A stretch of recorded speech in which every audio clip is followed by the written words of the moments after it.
Hello, magandang araw, magandang buhay sa lahat. Meron naman tayong video ngayon susunod mula sa ating isang orbit pan. Dito naman tayo sa ating stand pan. Isang may-ari, shoutout paring Lawrence Reyes. Ito po yung stand pan. Simulan ko nang gawin. Shoutout sa lahat ng mga nandyan, sa lahat ng mga nanonood. Sa hindi pa nakapindot dyan, pag pinindot na kayo. Sa hindi pa nakapag-subscribe, subscribe na. And pakilike and share na din ang ating mga video. Shoutout sa inyo lahat, sa lahat ng members ng PBB Technician Vlogger, sa lahat ng mga YouTubers, sa lahat ng ating mga followers, sa ating mga subscribers. Shoutout sa inyo lahat. Shoutout sa ating kaibigan, kay Parikoy, Paring June, kay Lolo June, Maratu Junsan. Shoutout sa inyo. Magandang hapon, magandang buhay. Okay, shoutout sa ating mahal na kaibigan, kay Sir Ricardo Bernardo, Master Judatic TV, Marco Francis 712 Mix Vlog, kay Sir Edwin Tech, kay Sir Master Mojadis Technique, kay Sir WGT, Wish Studio Tech, at kay Boss Bob, at ganoon din kay Sir Ryan Pusite, kay Inting Butingting, kay Master Rex TV, kay Sir Robuki Master. Shoutout sa inyong lahat. Ayan. Meron tayong gagawin. Panoorin yung ating gagawin dito sa ating episode na ito ay ang pagbutingting ng stand fan na merong kasak na camel. Okay, so simulan natin. Ayan. Okay, check natin yung kanyang line. Kita ba yung ating ginagawa? Ayan o. Check natin, pindot natin. Ayan. So basic na basic tayo. Step by step pala. Ayan o. So wala. Mag-check tayo ng ating line to line sa easy cord. Check tayo dito sa kulay puti. Wala, meron. At mag-check tayo dito sa kulay itim. Meron din. So buo yung ating. Ayan o. Sabay na natin yung dalawa. Tapos check natin dito. Ayan o. At check natin dito, ayan, so merong dalawa yung ating dyan, buhay na buhay yung ating linya, no? Okay, pupunta tayo dito ngayon sa ating, ayan, papasayahin natin yung ating araw natin, siglahin natin yung ating pag-vlog para matuwa naman ang lahat. Ayan, ito na yung 1, 2, and 3, check natin sa number 2, lagay natin yung isang kiss probe, at i-check natin dito, meron, at meron din dito. Ibig sabihin, buo yung ating coil, at ang nawala yung ating kulay puti na line 2, kasi yung coil na black ay sa switch lang naman yan. Okay, so itatakip na natin ito. Tingnan natin kasi bago pa daw ito. Ayan, itatakip na muna natin ito kasi wala namang problema dito, no?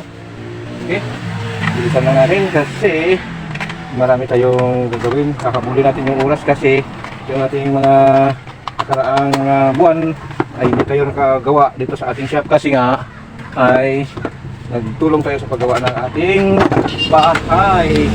Okay, so dito tayo. Yan o. Para mabibis tayo. Ayan. Okay. Akyat tayo dito sa ating motor. Ayan.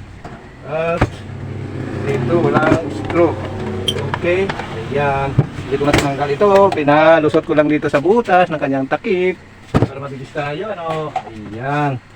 So, linis, takpan mo muna yan dahil takpan mo na yung merong alikabok bago mo na din at ipasok yung aking kape. Ayan. Okay. Sabit natin yung ating flashlight. Ayan. Tapos, titingnan natin ngayon kasi bago pa nga ito. Sabi, titingnan natin kung ano yung nasira. So, bago natin titingnan yan, tanggalin muna natin. Tanggalin ang clip. Ayan. Pag natanggal ang clip, itabi lang natin. Okay. Alright. Nahulog yung ating salamin. Ipurutin muna natin yung salamin, nahulog. Tapos, ayan o, bago pa nga o. Ang daming dumi. Ayan o. Diba, tanggalin itong dumi kasi nagabal ito sa pag-ikot. Ayan. Ito lang, tanggalin. Ayan, angat. Tapos, pag munang malis dyan, hawakan mo yung kape hanggang mamaya. Okay. Hanapan mo lang mapapatungan dyan. Ayan o. Patungan dyan. Tapos ito. Ayan o. Para hindi maihipan. Okay. Tingnan natin. Hanapin natin yung kanyang thermal fuse. Ayan o. Tapos tingnan natin. Malambot naman. Ayan o. Malambot naman yung ikot. Kasi bago pa nga ito. Sabi ng may-ari. Okay. Ayan. Okay. Hindi okay kasi hindi matanggal. Okay. Baliktad pala, yung pahigpit ay nalimutan ko tuloy. Okay, tingnan natin kung Bago pa nga lang daw to, uy. Sabi ng may-ari eh. Okay. Kailangan natin gawin. Yan. Tingnan nyo na lang kung anong gagawin ko dyan. Sundan nyo na lang itong washer. Okay. So, tapos natin matingnan. Tingnan natin yung fuse dyan. Tanggalin muna natin itong capacitor.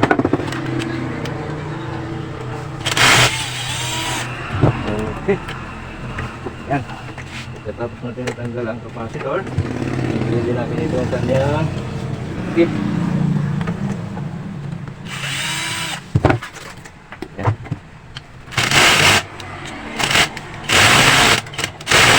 Kaya.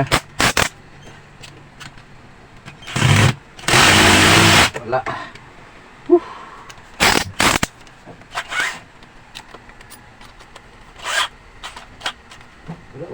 Hindi ba tanggal? Hindi kaya. Mahinang bagay. Hindi mahinang nilalang.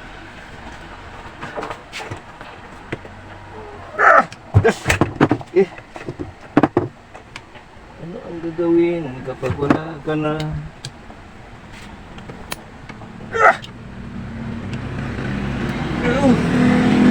Yes.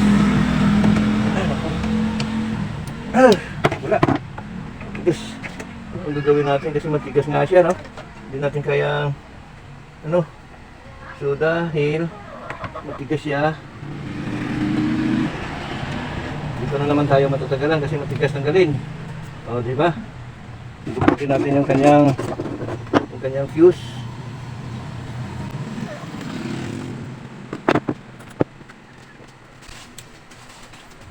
Bago pa lang to, pero naluto na yung cable tie. Yan. So paano natin siya madukot? Baka mabaktos ito. Ano?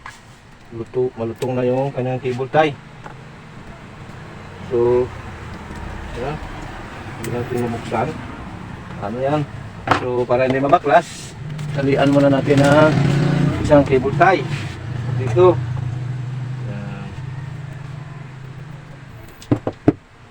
Isipti muna natin yung cable tie para hindi mabaklas sakaling mahila. Okay.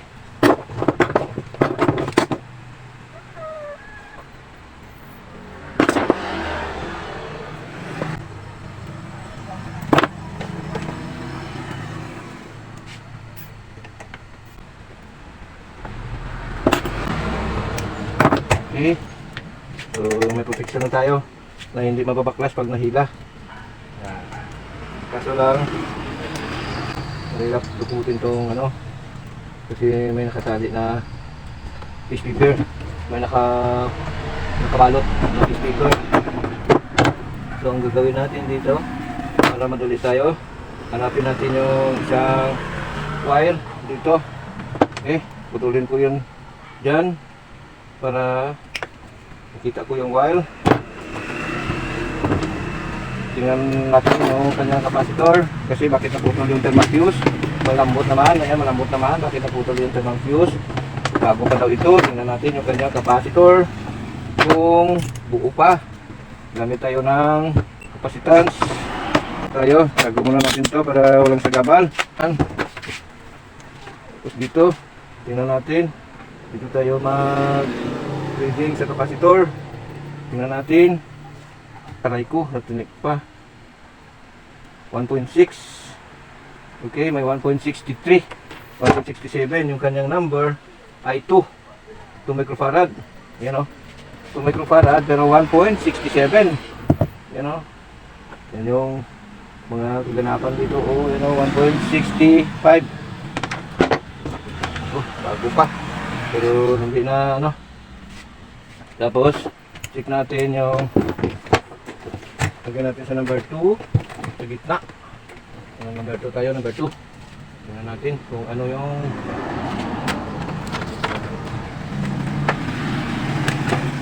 tingnan natin sa number 2. Kita ba yung piston natin? Sana makita. Tingnan natin number 2. Hanapin natin. Ito siya, 290. 224. 291, 319. So ito yung sa ano, sa nakakabit sa diode. Ayan o. Kasi yung kung sa kabila ka dito ka, bumababa yan yung 1, 2, 3. Ayan o. Tingnan nyo o. 1, 149. Tapos tumataas yung number 3 at naging 228, 276 to 400, 148.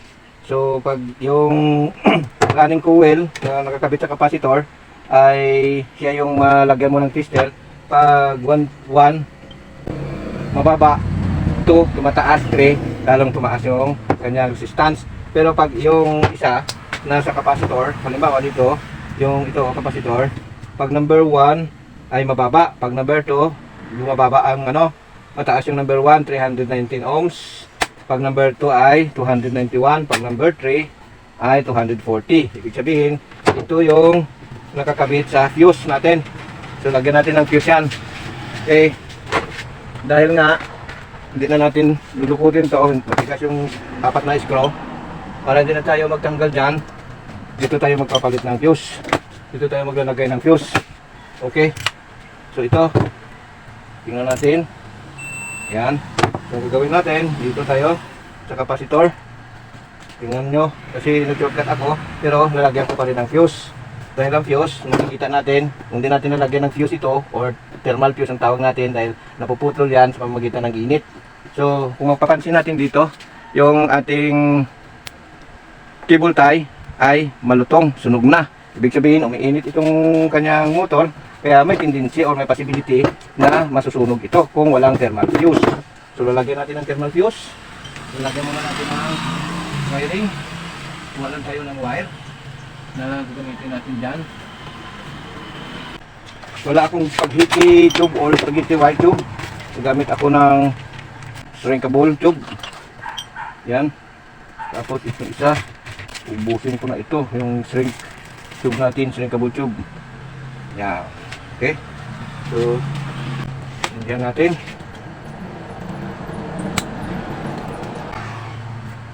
Yan, hindihan natin. Lagyan natin ng wire. Kasi itatali natin dito yung thermal, idikit natin sa circuit. Tapos ito, palitan natin. Kasi yung capacitor niya ay mga mahina kasi yung mga capacitor na binibinta ngayon. Okay. 178. Baas na ng konti. So ito, puputulin natin. Yan. Tapos ito, tingnan natin kung kakasya dito. Abot naman. Okay. So dahil abot naman siya, bilisan natin kasi hapon na. Ito po ay tinatawag na bypass. Ibig sabihin, hindi na natin gagamitin ang fuse. Hindi, replace fuse ito. Pero yung wire lang ang iba-bypass natin kasi yung wire, mahirap na pag dinukot ko yan sa loob kasi masisira yan. Yan. So dito tayo. Dahil hindi mabaklas, hindi nga matanggal yung 4 na bolt or 4 na screw. So ito yung paraan na pwede nating gawin para maayos pa rin natin yung git or magawa pa rin natin ng paraan. Sana yung aking aluminum na ginagamit dito, wala na. Hey, pag-ibig, bakit ka bumalik sa kahon? Nagamit kita ara palagi, bakit nandun ka sa kahon? Ayaw mo na ba? Ang yung okay, saan na yun? Alright.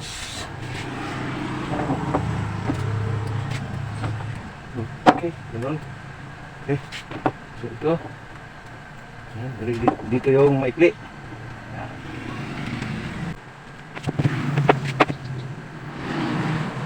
Okay, yung maikli yan, dito yung maikli.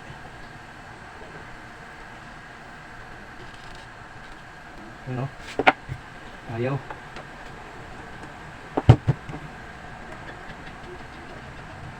Nakatuto kasi ang electric fan. Kaya madaling mahirap maghinang kung nakatutok yung electric fan, di ba?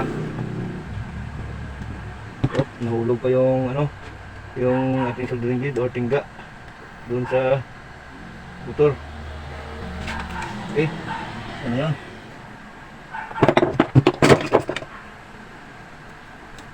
Alright. Okay. Lagay natin dyan. Dito siya.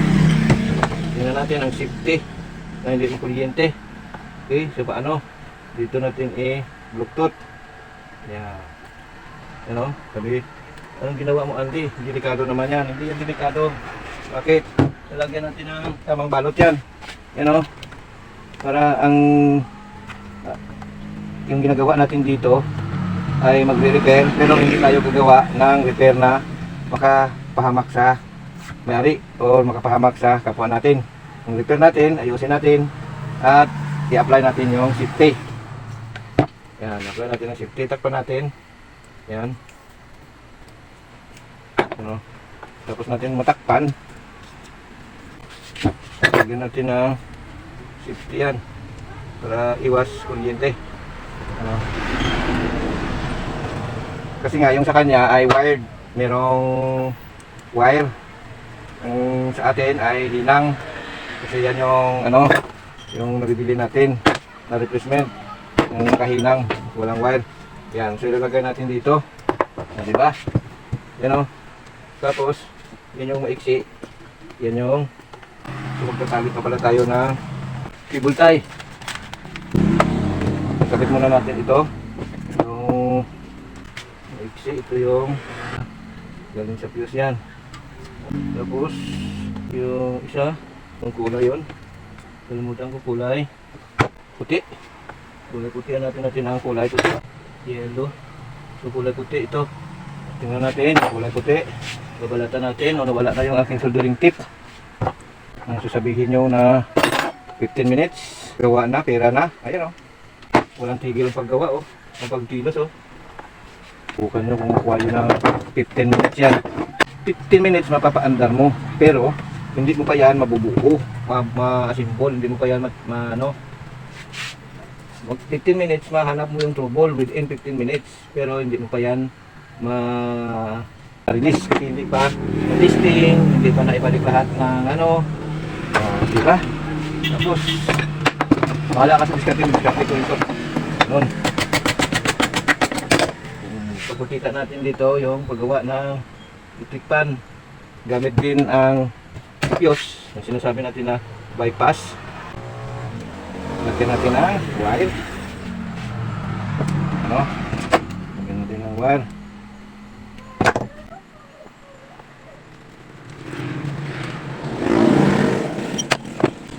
Kung gusto nyo mabilis, ito. Tapos, ipitin natin para hindi aabot yung init doon sa katawan ng thermal fuse. Dito lang siya sa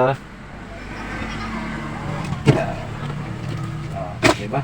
Tingnan natin kung tutunog. Okay, tumunog nga siya. Tapos ito, lagay natin dito, safety yung gawa. Okay, no? Para wala tayong basher na safety ang gawa natin.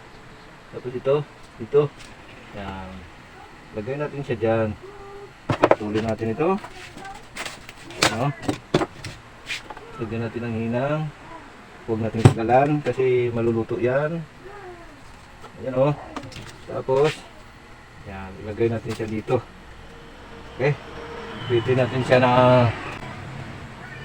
kasi nga yung fuse natin dapat nakalapat yan sa ating sa ating coil.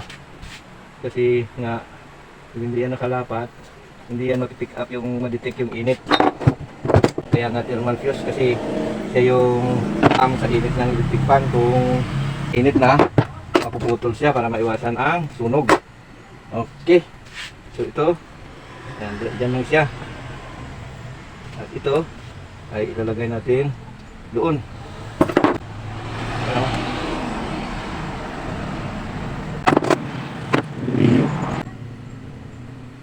Tapos, lagyan natin ng hinang. Yun. Tapos, testing natin kung meron na siyang reading. Dito tayo sa plug. Yan o. Meron tayong, tingnan natin number 1, meron tayong 319, number 2, 291, at number 3 ay 240. Ibig sabihin, tama yung linya na kinabitan natin. Hindi tayo nag-trial ng kung paatras, paabanti. Diretsahan na tayo. Pag baliktad yung kinabitan mo, baliktad din yung ikot ng motor. At yung number 1 ay mabilis, yung number 3 ay mahina. Pero hindi na natin ginawa yan yung i-trial pa natin na doon magkabit. Nakita tayo, doon na tayo nagdirekta. Sa ano, kasi reading yung resistance yung binabasihan natin. Yung resistance niya na kung saan yung number 1 ay mataas yung reading. Uulitin ko para makita nyo yung sinasabi ko. Pag tama yung kinabitan mo ng fuse, ng thermal fuse, yung number 1 dapat ito, 0 tayo, walang reading. Makikita ba yung ating tester? Hindi. Okay. Lagyan natin ng ilaw kung makikita. Kita ba? Hindi makita, sasabihin ko. Yung number 1, nasa 319. Para bumili siya, dapat iikli yung rewind. So magiging 291. Para bumilis pa uli, magiging 240 na lang. Okay.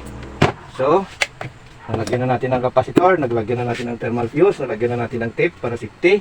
Ngayon, ikabit na natin, nalagyan na natin ng tali.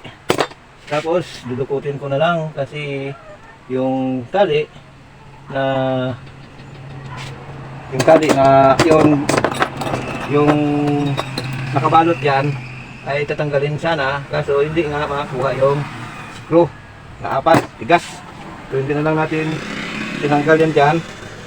Naglagay na lang tayo ng extra fuse, yung thermal fuse andito sa loob, hindi natin tinanggal para ipakita pa sa customer na pinalitan natin ng fuse.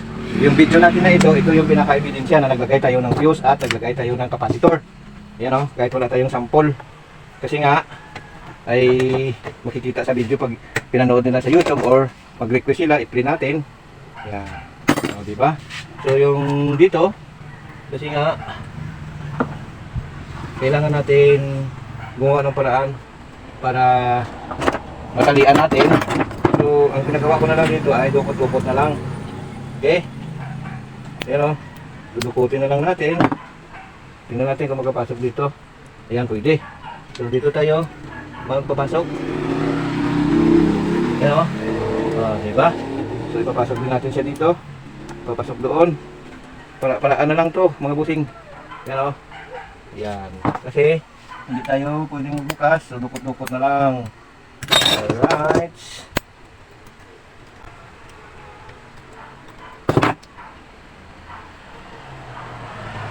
Diba, tayo'y tao lang na nasasaktan at natutuksurin.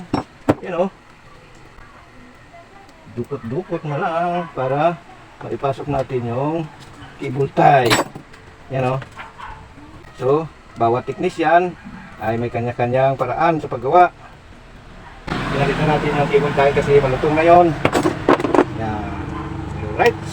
Okay, so tatlong cable tie ang napalit natin, tapos isang capacitor at yung thermal fuse. Ginamitan pa natin ng string cable. Ngayon, yan o, malambot naman siya. Tapos, testing natin. Saksak natin ito. Plug in.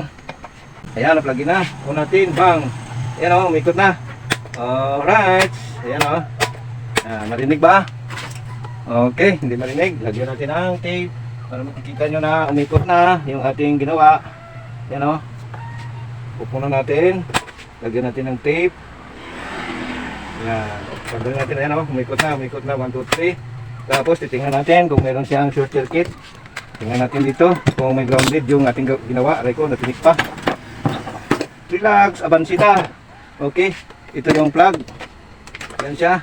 Tusok natin sa line 1 and line 2. Ayan o, dumugo na, okay lang. Line 1 and line 2. Tapos tusok, naka-extend key tayo. Ayan o, extend key. Tusok natin sa katawan ng electric fan. Ayan, so safety yung gawa natin, hindi grounded. Okay? Ayan, so wala tayong ano dyan. Tapos, itong aking binalatan, lagyan natin ng takip. Anong lagyan natin ng takip? Masking tape. Hindi ako gagamit ng electrical tape dyan sa tatakpan ko. Kasi, yung masking tape ay tumatagal. Yung, yun o. Diba? Safe. Na safe. Yan. Okay. So, simbulin ko na siya. Pero bago ang lahat, lagyan ko muna ng oil yan. Kasi nga, nag-overheat ito. Lagyan natin ang oil. Tapos doon sa likod, lagyan natin ang oil. Okay. Kasi hindi nga mabuksan eh. Kung mabuksan lang sana, ay makalagay tayo ng oil doon sa loob. Kaso hindi. Ano? Dudukot-dukot na lang tayo. Di ba? Yan. Malambot naman kasi. Yan o. So, simbolin na natin. Balik natin sa kanyang pinanggalingan. Yan. Okay. Tapos, ito natin. Yan. Shout out, paring Lawrence. Ito na yung inyong electric fan. Okay. Nagawa na natin. Sabay yung dalawa. Kapasitor. Sabay. Hindi. Nakasunod pala. Okay. Ayaw. Oops. Dahan-dahan lang. Gansi tayo. Naku. Hindi sa tabingik.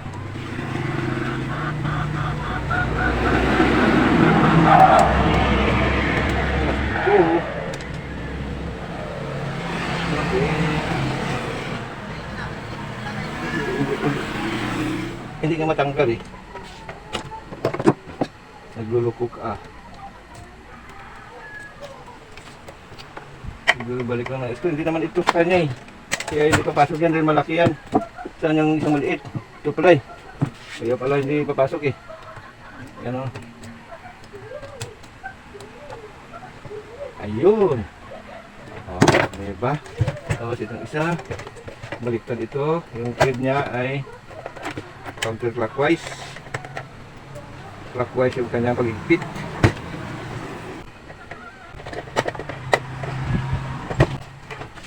Lagyan na natin. Tapos ito ay patakip na natin.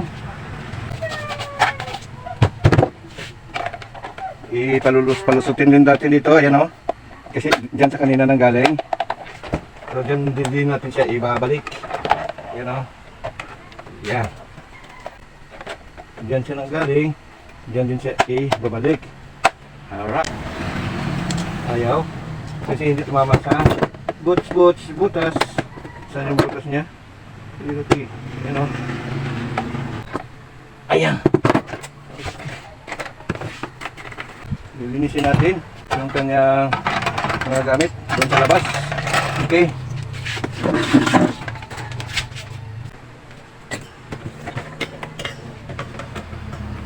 Sa pagbalik, meron tatlong ano dyan o. Parang pang tusok sa butas. May turugo. Yan o. Yeah! Balik natin yung kanyang ilisi. Half moon. Alright.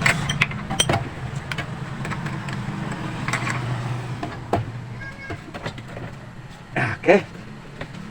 Balik natin yung front cover. Camel, nga alan. Tapos sa taas.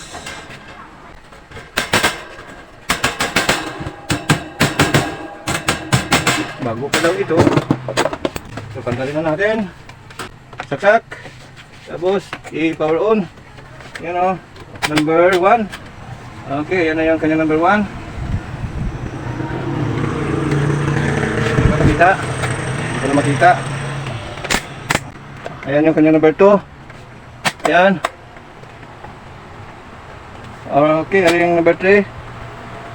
Ayan. Tapos na tayo. Hanggang dito na lang yung video natin. Yung electric fan na yan, stand fan na may brand na Camel. Yung kanyang problema, edit sheet. Walang reading sa ating tester. Nag-check tayo ng line to line, line 1 and line 2. Ay buo yung wires. Nag-check tayo ng coil, 1, 2, 3, buo rin. So ang line 2 natin papunta sa taas ay dumadaan yan sa thermal fuse. At naputol yung thermal fuse dahil hindi matanggal o mabaklas yung ating 4 na screw sa kanyang housing. Ang ginawa natin ay iniwanan na natin doon sa loob yung kanyang thermal fuse na sira. At nagpalit tayo ng bago, gumamit tayo ng wire. At nagpalit tayo ng kapasitor dahil change value na yung kanyang kapasitor, humina na. So yan lang yung ginawa natin. At ayan, nandiyan na, okay na. So maraming salamat. Mabuhay at magandang araw sa lahat. Bye-bye!